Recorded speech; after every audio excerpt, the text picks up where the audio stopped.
My guardians invited me to a family celebration, but when I arrived, they told me there wasn't a seat for me. My cousin smirked.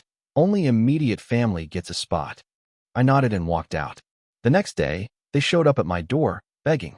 I, 24M, stared at the invitation in my hands, reading it for the third time. My guardians had sent it last week, elegant cardstock announcing their silver wedding anniversary celebration. 25 years of marriage, and they wanted to celebrate with family. I should have felt honored to be included. The thing is, I wasn't really family. Not in the way that mattered to them. My parents died in a car accident when I was 8. My uncle and his wife took me in because nobody else would. They fed me, clothed me, sent me to school. They did their duty. But I was always the charity case, the burden they carried because it was the right thing to do. Their real son, my cousin, was 3 years older and never let me forget my place in the hierarchy. I pulled up to their house Saturday evening, wearing the only suit I owned. Cars lined the driveway and spilled onto the street. Through the windows, I could see people moving around, laughing, celebrating.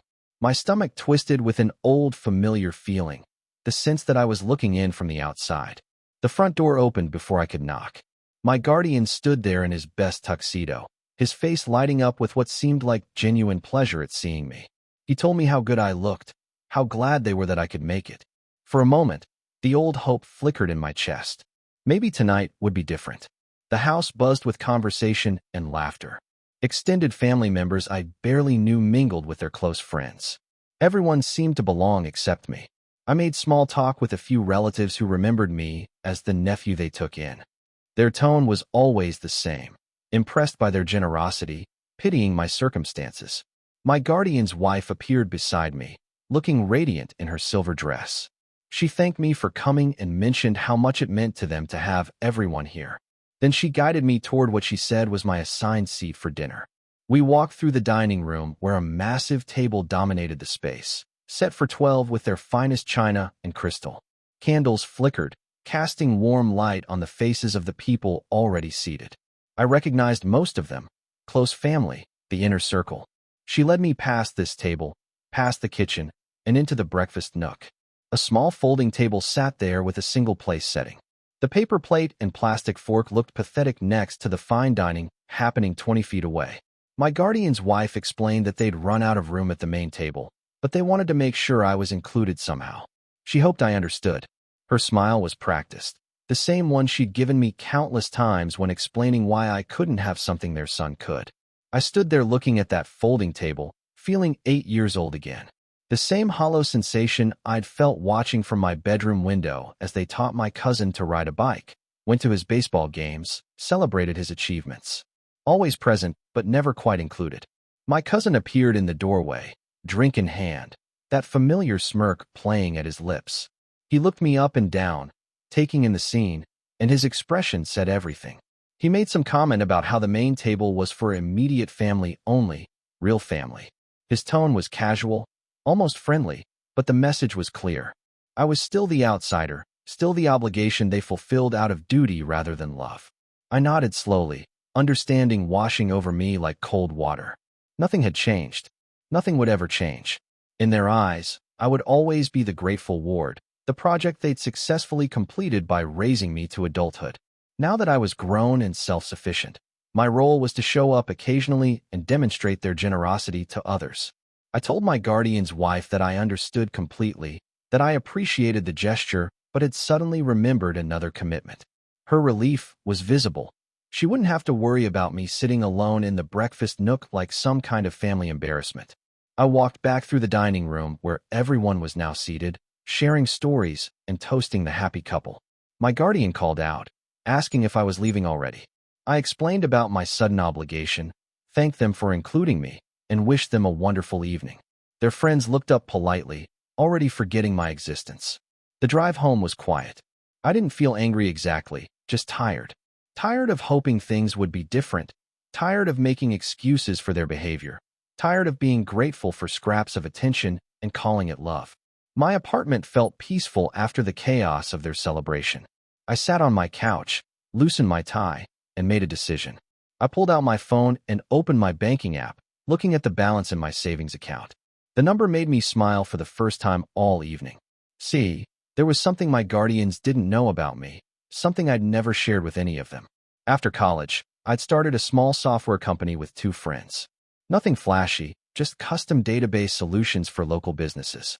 It had grown steadily over the past 2 years, and we'd recently landed a major contract with a regional restaurant chain. I was doing well. Better than well, actually. But I'd kept quiet about it, partly from habit and partly because I wanted to see how they'd treat me when they thought I was still struggling. Sunday morning brought frantic knocking on my door. I opened it to find both my guardians standing there, looking haggard and desperate. My guardian's wife was still in yesterday's dress, makeup smeared, while he wore the same tuxedo shirt, now wrinkled and stained. They pushed past me into my apartment, talking over each other in their rush to explain. The celebration had been a disaster, they said. Right after I left, the caterer had demanded full payment up front. Apparently, their check had bounced. The venue had threatened to shut down the party unless they settled their account immediately. Friends and family had witnessed the entire humiliating scene. My guardian paced my small living room, running his hands through his hair. He explained that they were in serious financial trouble. His business had been struggling for months, and they'd taken out loans to pay for the anniversary party, banking on some investments coming through that had fallen apart at the last minute. His wife sat on my couch, tears streaming down her face. She talked about how embarrassed they were, how people were already spreading gossip about their financial situation. Their reputation in the community was ruined. Then came the real reason for their visit. They needed money. Not a small amount. They were talking about $50,000 to cover their debts and get back on their feet. They looked at me hopefully, as if I might have that kind of cash lying around. I let them finish their explanation before responding. I told them I was sorry to hear about their troubles, that financial stress was difficult for any family to handle. I offered them coffee and asked them to sit down. My guardian's wife kept apologizing for the seating arrangement at dinner, saying they'd made a mistake, that I was family and should have been at the main table. Her husband nodded along, suddenly remembering all the times they'd included me in family activities, all the ways they'd shown they cared. I listened patiently, then asked them a simple question. I wanted to know why they thought I could help them financially. What had I ever done or said that suggested I had access to that kind of money? They looked at each other uncertainly. My guardian mentioned that I'd graduated from college, that I had a job in tech, that maybe I'd been saving money or had good credit. The desperation in their voices was painful to hear. I nodded thoughtfully and told them they were right about one thing. I had been saving money. In fact, I'd been quite successful lately. I explained about my software company, about the contracts we'd landed, about the financial security I'd built for myself. Their eyes lit up with hope and relief. My guardian's wife reached for my hand, telling me how proud they were, how they'd always known I'd succeed.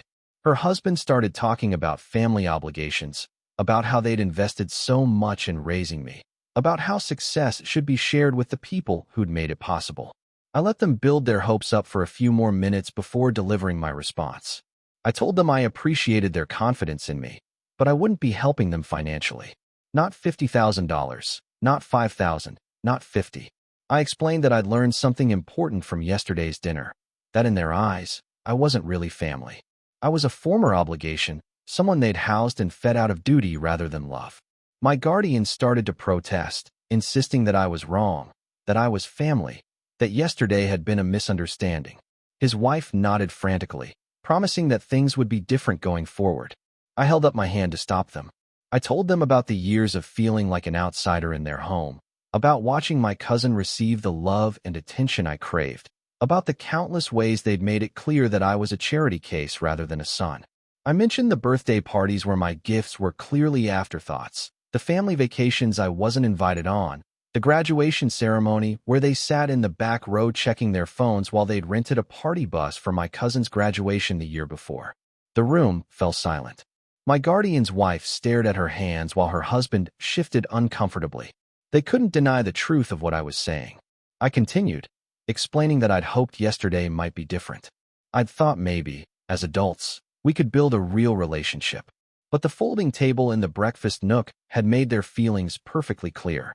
I was still the outsider, still the obligation they'd completed successfully by raising me to adulthood.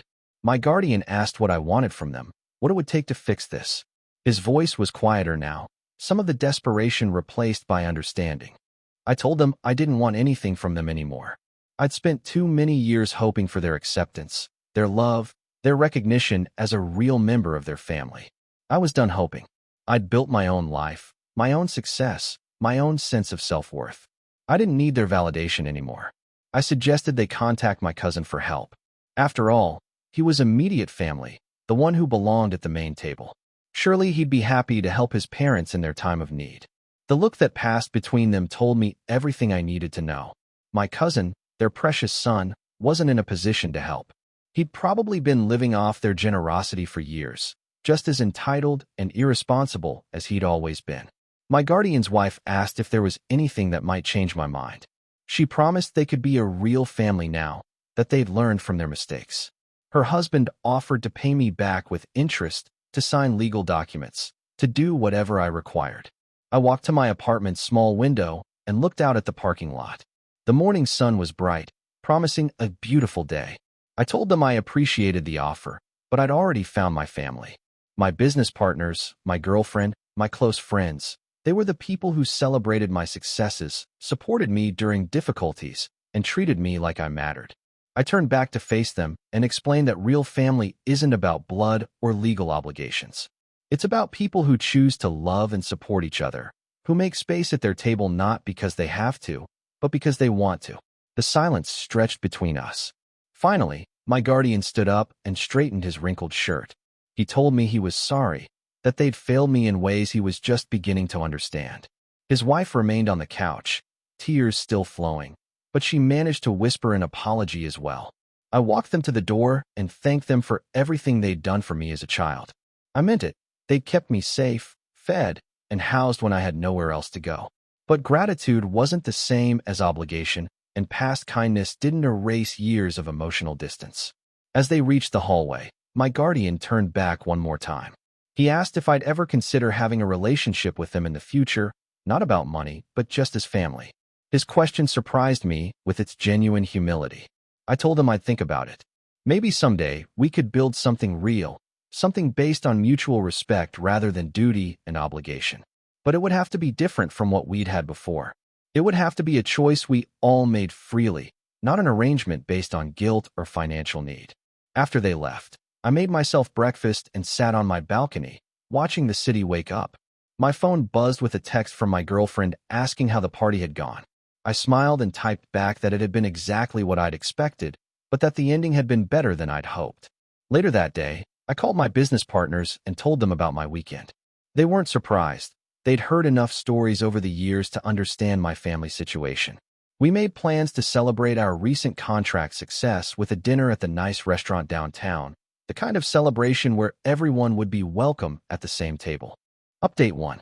3 weeks later, I heard through a mutual acquaintance that my guardians had declared bankruptcy. Their house was in foreclosure, and they'd moved in with my guardian's elderly mother temporarily. My cousin had apparently cut off contact with them entirely after they'd asked him for money, claiming they were trying to guilt-trip him and that he had his own problems to deal with. I felt a twist of sympathy for them, but I didn't reach out. Sometimes the consequences of our choices take years to catch up with us, but they always do eventually. Update 2. 6 months after the anniversary disaster, I received an unexpected letter in the mail. It was from my guardian's wife, handwritten on simple notebook paper. She thanked me for the hard truths I'd shared that morning in my apartment. She wrote that losing everything had forced them to examine their priorities and relationships. She admitted that they'd never really seen me as their son, just as a responsibility they'd fulfilled. She apologized for the years of making me feel like an outsider in what should have been my home. Most importantly, she didn't ask for anything. No money, no forgiveness, no relationship. She just wanted me to know that she understood now why I'd walked away. I kept the letter but didn't respond immediately. Some conversations require time and distance before they can happen honestly. Update 3. A year later, on the anniversary of that disastrous family celebration, I sent my guardians a card. Nothing elaborate, just a simple note saying I hoped they were doing well and rebuilding their lives. I included my new address since I'd moved to a larger apartment and started expanding my business. My guardian called me 2 days later. His voice was different, quieter, more thoughtful. He thanked me for the card and told me they were slowly getting back on their feet. He'd found work at a hardware store, and his wife was cleaning houses to help make ends meet. They were renting a small apartment across town. He didn't ask to see me, didn't suggest we get together. He just wanted me to know that they thought about me often and that they were working on becoming better people.